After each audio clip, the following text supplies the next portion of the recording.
Bienvenidas, bienvenidos a este nuevo módulo de este curso Relaciones Conscientes y Horizontales.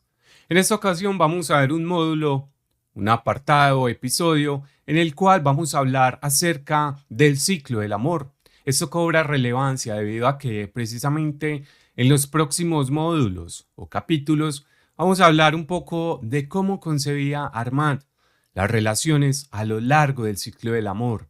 Si bien él no identificaba de una manera tan precisa ese ciclo del amor, es importante tenerlo en cuenta como una forma que han establecido los psicólogos, que han observado, que han estudiado y que suele ser común en distintas relaciones. Suele ser una especie de línea evolutiva del amor.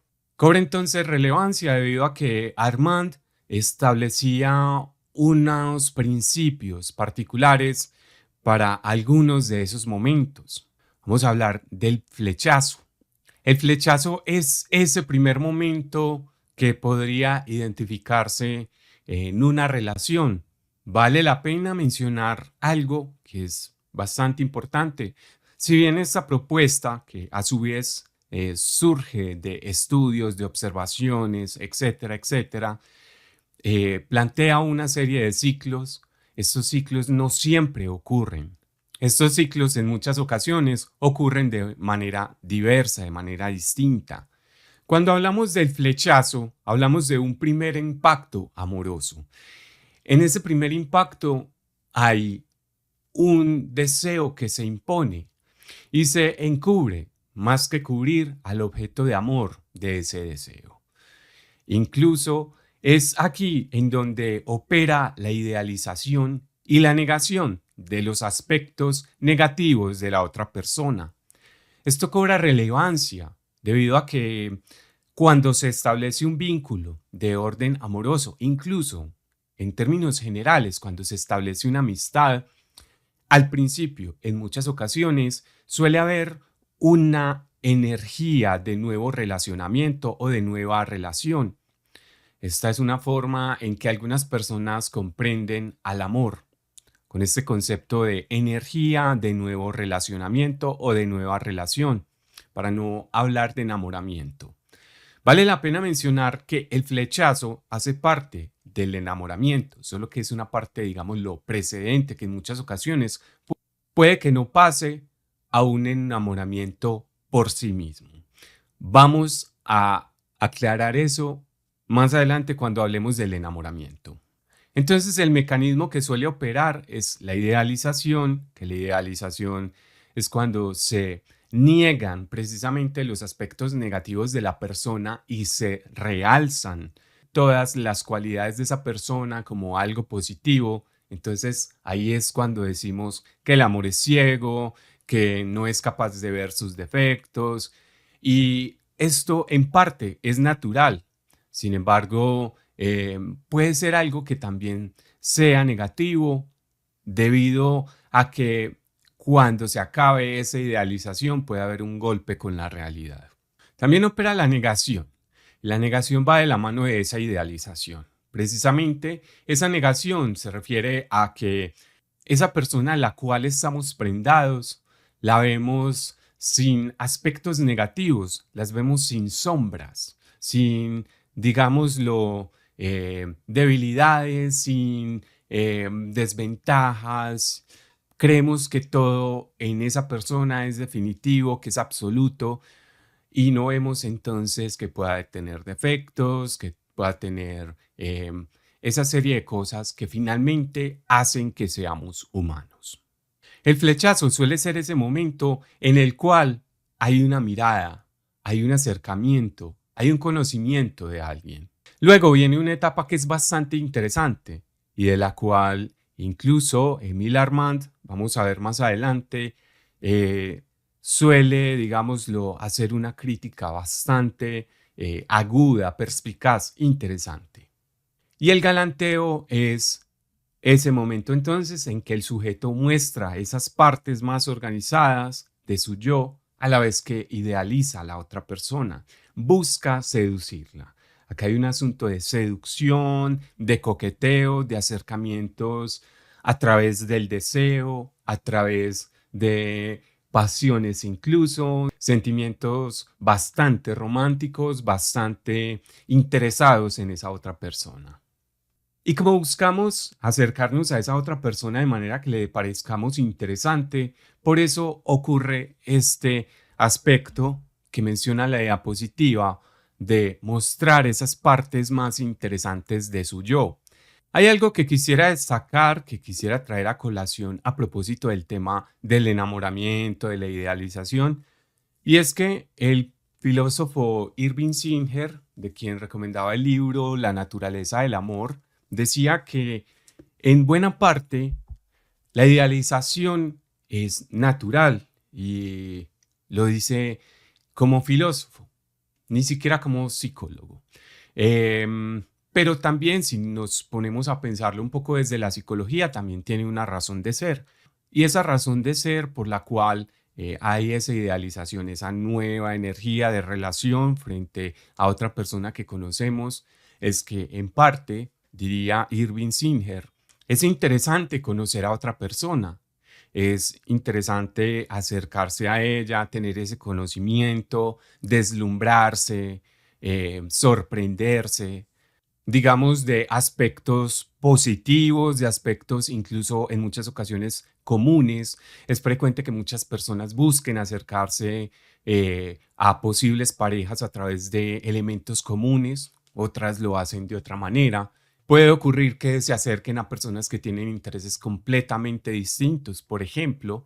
Sin embargo, es entonces completamente normal que nos acerquemos a otro ser a través o destacando lo positivo de ese ser. ¿Qué pasaría si nosotros nos acercáramos a distintas personas y siempre buscáramos lo negativo?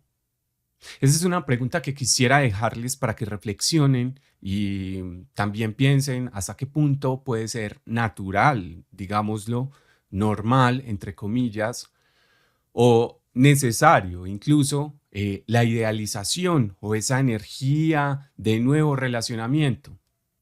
Si nos relacionáramos y al principio solo observáramos de la otra persona, percibiéramos tan solo lo negativo, ¿qué podría pasar? ¿Acaso no pasaría lo siguiente? Que vemos que no hay elementos en común, digámoslo, para las personas que se relacionan de esta manera, vemos que no hay forma de acercarse a ese ser porque nos parece negativo, nos parece que no encontramos algo positivo en él. Entonces, finalmente, ¿qué pasaría si no nada más que alejarnos? Entonces, personalmente consideraría, eso ya es algo, pues, digámoslo, una opinión personal, consideraría normal, incluso mejor, la palabra podría ser, la palabra más adecuada, necesario que nos relacionemos en principio a través de esa nueva energía de la relación, que en realidad es algo bastante interesante, que es algo bastante satisfactorio, bastante placentero. Sin embargo, también hay que tener en cuenta y de manera evidente que la idealización a un cierto punto, a un umbral, digámoslo, bastante amplio, bastante alto, podría ser algo bastante negativo porque podríamos observar tan solo una idea de lo que es la otra persona y no a la otra persona en sí misma. Ahí es cuando la idealización se vuelve un aspecto negativo en las relaciones humanas, sea de amistad, sea amorosas, sea el tipo de relacionamiento que sea. Ahora viene el enamoramiento, y si bien había hablado del enamoramiento y que había una relación entre el flechazo y el enamoramiento, incluso el galanteo también tiene relación con el enamoramiento, a menudo se suelen clasificar las dos anteriores como partes del enamoramiento, de la fase de enamoramiento, solo que son puntos todavía más específicos de ese enamoramiento. Ahora vamos a ver qué es el enamoramiento por sí mismo. El enamoramiento o amor romántico. Los psicólogos con cierta frecuencia suelen llamar al enamoramiento como amor romántico. Valdría la pena recordar que hay por lo menos tres formas de comprender el amor romántico. Esta es una de ellas. También hay una perspectiva, digámoslo, histórica, que es la asociación del movimiento del romanticismo con una forma histórica de comprender el amor. Por otra parte, y finalmente, habría otra visión, que es una visión antropológica, que es incluso transcultural, o sea, que puede ocurrir en distintas culturas. No voy a decir que ocurra de igual manera, sino que tiene unos elementos en común, y es precisamente esa forma de amar que busca una persona estar con otra, tener una pareja, digámoslo, estar con ella, ser parejas tanto en lo sexual como en lo romántico y otra serie de aspectos que menciona. Esta perspectiva antropológica la menciona Helen Fisher en el libro ¿Por qué amamos? Ella identifica que hay unos elementos en común, mas no exactamente iguales en las distintas culturas a la hora de establecer relacionamientos con una búsqueda, digámoslo, tanto de lo sexual como de lo afectivo, con una pareja, con una persona con la cual se busca sostener, digámoslo, una relación. Ya esta forma de relacionamiento entonces se distinguiría de la amistad, porque viene lo sexual, viene lo afectivo, digámoslo, de una manera bastante íntima.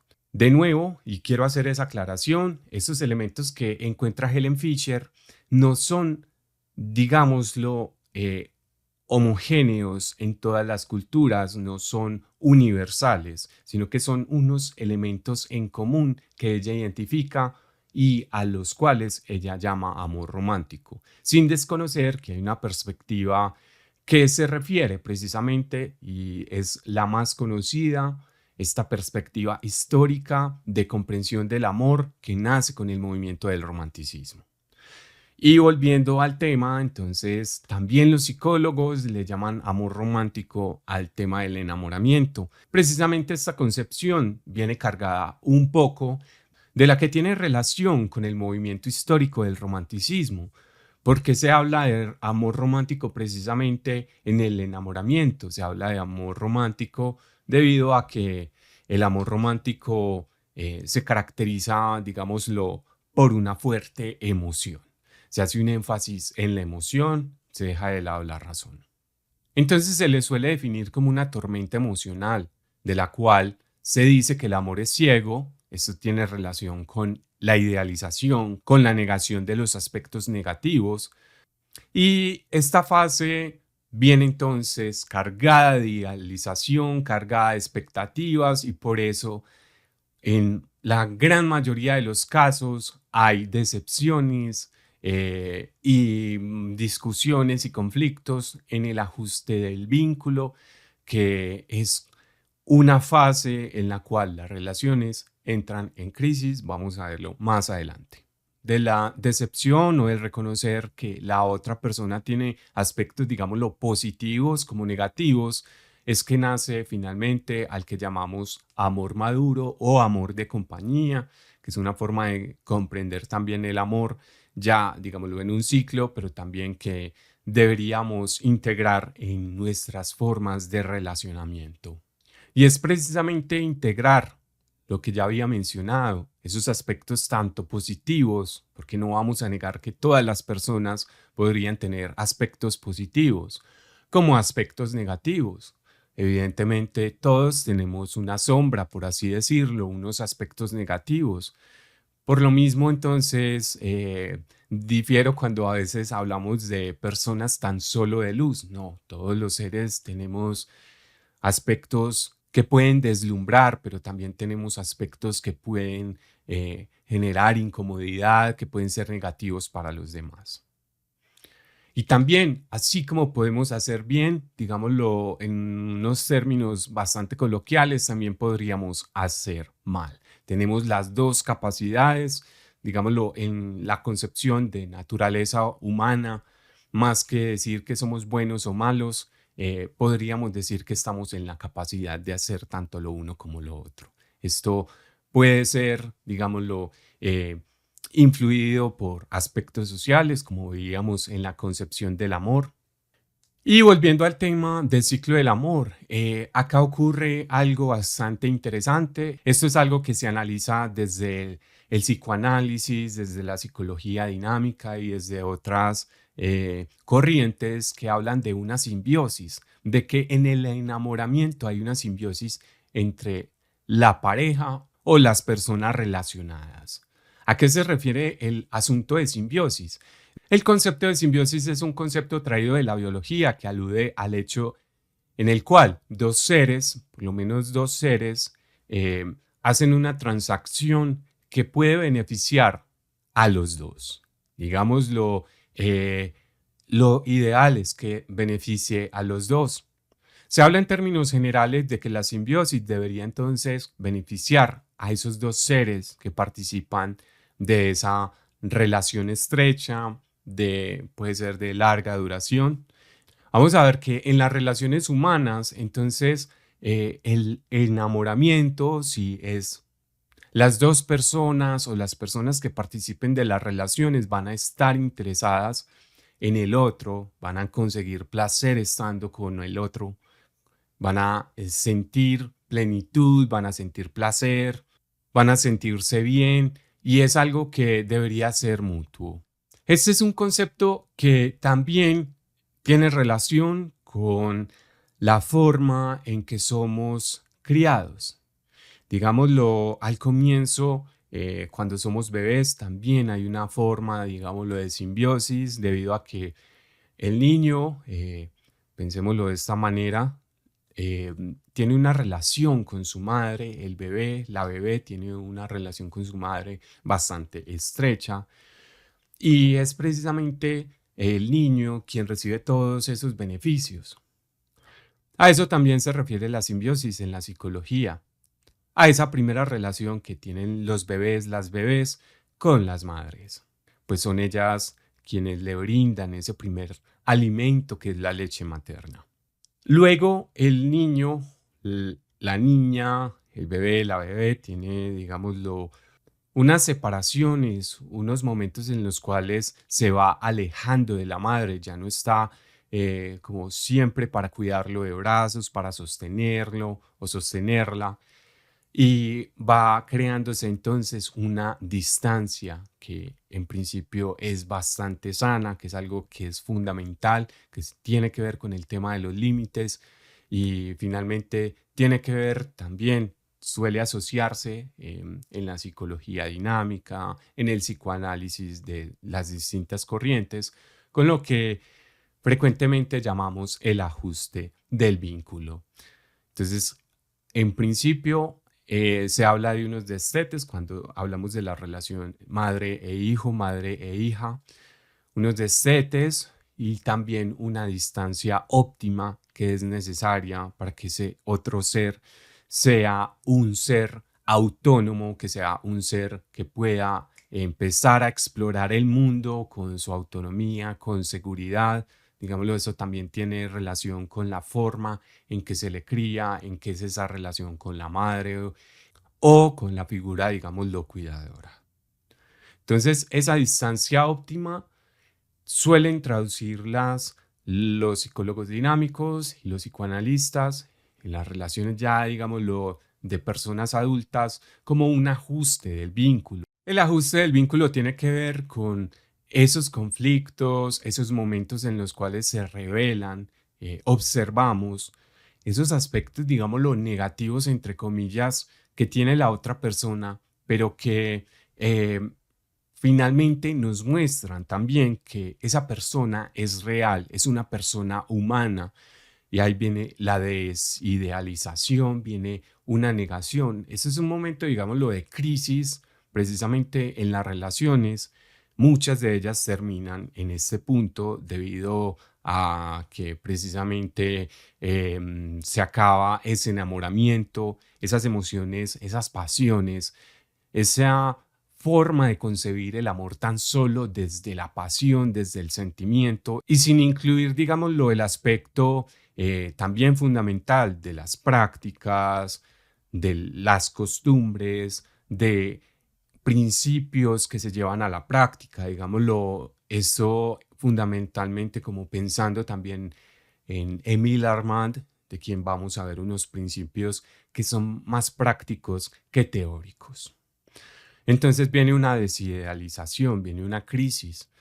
Con frecuencia vienen reproches, viene la negación, se percibe al otro, digámoslo, en principio como un ser que es doble, cuando en realidad lo que hace falta es precisamente integrarlo, observarlo de una manera mucho más holística, más integrada, más sana y más humana.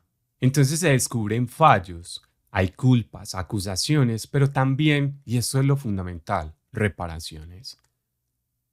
El ajuste del vínculo es entonces un momento crítico y es un momento en el cual muchísimas relaciones terminan porque hay personas que no están completamente dispuestas a dar un poco más de sí, digámoslo, no como un sacrificio, no como un estar siempre esperándolo todo del otro, sino como un aspecto en el cual también tendríamos que poner en juego la inteligencia emocional. Y es que si bien el otro puede errar, si el otro tiene defectos, si el otro nos genera conflictos, muy probablemente también nosotros en esa otra persona le generamos conflictos, tenemos aspectos negativos, tenemos fallas y muchos otros, digámoslo, cualidades, elementos que pueden ser negativos en una relación. Si una persona está dispuesta a aceptar que la otra persona también es real, que tiene aspectos negativos, que puede errar a sí mismo como ella, em, digámoslo, esto también puede ocurrir en relaciones mucho más amplias. Entonces podría ocurrir que haya reparaciones, que haya reconciliaciones. Y digámoslo, una relación bastante madura podría entonces continuar después de ese ajuste del vínculo. Sin embargo, no siempre debemos prolongar nuestras relaciones. Si observamos que el otro nos maltrata, si observamos que nos manipulan, que nos hacen daño, que hay violencia psicológica, física, etcétera, etcétera, no hay que continuar con una relación que nos haga sentir mal y en la cual el otro sea visto o vista como una amenaza. Esto es una invitación también como a esa reflexión de cuáles son mis límites, qué es eso que yo acepto y qué no aceptaría. Esto es distinto en cada persona. Esto es algo que también es fundamental sentarse, pensarlo, estar dispuesto incluso a trabajar en ello, no digámoslo como para que el otro abuse de mis límites, sino precisamente para ser bastante sinceros, tanto con el otro, la otra, como con uno mismo y identificar qué es lo que verdaderamente buscamos, de qué manera buscamos relacionarnos y cuáles serían esos aspectos que definitivamente no estaríamos dispuestos a soportar, entre comillas, o que no queremos en nuestras vidas. Traer a colación este ciclo del amor es algo que también me parece fundamental debido a que me parece que va en línea con lo que dice Armand y muchas otras personas. Ya he sido, pues, como digamos, lo bastante claro en admitir, en integrar que muchas otras personas en esta época en que vive Armand también reflexionaron sobre estos temas. Lo rescato a él solamente porque tiene, pues, como una reflexión bastante continua que es sistematizada. Em, y precisamente me parece que es fundamental si hablamos de educación sexual, si hablamos de la educación, digámoslo, de lo sentimental, de las pasiones, de este tipo de cosas.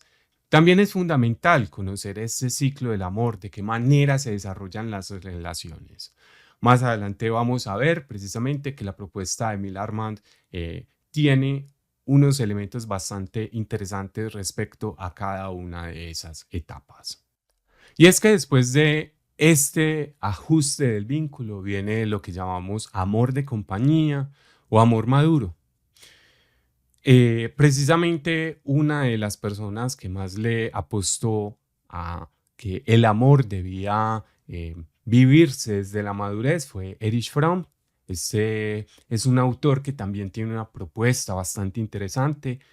Eh, en la plataforma Udemy tengo un curso sobre su apuesta que se desarrolla en uno de sus libros más conocidos. En este curso, digámoslo, a pesar de que tomo bastantes elementos de Erich Fromm, también hago, digámoslo, un análisis paso a paso de su propuesta. Y también integro, digámoslo, algunos aspectos precisamente de la psicología de las relaciones desde un punto de vista de la psicología dinámica y un poco también desde el psicoanálisis. Entonces también están invitadas a que conozcan el curso El amor según Erich Fromm, Psicología de las relaciones amorosas. Fromm entonces apostaba al amor como algo más maduro, ya no solamente como un sentimiento. Y dejando a un lado a Fromm, cuando hablamos un poco de amor de compañía o amor maduro, hablamos de una relación que ya se completa. Hay una compañía y las dos o más personas están incluidas, digámoslo, en las aspiraciones de la otra u otras personas. Es decir, ya se integra al otro en sí mismo. No se deja de ser una persona, ya se supera esa simbiosis. Hablábamos de que había una distancia óptima. Esa distancia óptima en el ciclo del amor se da precisamente en ese ajuste del vínculo y entonces ya se introyectan las aspiraciones de la otra u otras personas y se hacen fundamentales en la propia individualidad, en la propia autonomía, sin dejar de ser uno mismo. Vamos a ver que el principio de la autonomía es fundamental para Émile Armand. También aquí hay algo, digamos, lo fundamental y es el aspecto de que se vive la cotidianidad. Finalmente y a la larga también ocurre el desamor. El desamor, digámoslo, puede ser el fin del amor, aunque no necesariamente implica una ruptura, digámoslo, el fin de la relación. ¿Cómo se puede vivir ese fin del amor sin que haya una ruptura? Esto implicaría, por ejemplo, que ya no hubiese tanta conexión, que ya no hubiese una vibración en la misma sintonía, no hubiese comunicación, no hubiese, digámoslo, muchos otros elementos que son fundamentales en las relaciones humanas en el plano amoroso. Una vez visto este ciclo del amor, vamos a continuar entonces con la forma en que Émile Armand planteaba que podrían vivirse las relaciones humanas, las relaciones amorosas. Vale la pena mencionar que también digo humanas en un sentido mucho más amplio, porque esta corriente de pensamiento de la que viene o de la que se permea mejor Émile Armand es una corriente de pensamiento que busca hacer una crítica de las relaciones humanas en los distintos aspectos, no solo en el plano amoroso, sino también en muchos otros planos, en planos, digámoslo, de asociación económica, en planos de asociación de intereses intelectuales, etcétera, etcétera, relaciones de trabajo, muchos otros aspectos son pensados desde esta óptica que Émile Armand y muchos otros llamaron individualista. Y es una constante crítica y una constante, digámoslo, propuesta de nuevas formas de relacionamiento humano que no implicasen relaciones de poder. Eso es algo que puede sonar muy ideal para muchas personas, pero que para muchas otras puede llegar a ser algo un poco más real, una praxis constante, digámoslo, no de estar viviendo siempre ese ideal, sino de estar evitando precisamente ejercer violencia, ejercer poder, de aprovecharse del otro, de explotarlo, de vivir un poco más horizontalmente, de una manera también mucho más consciente.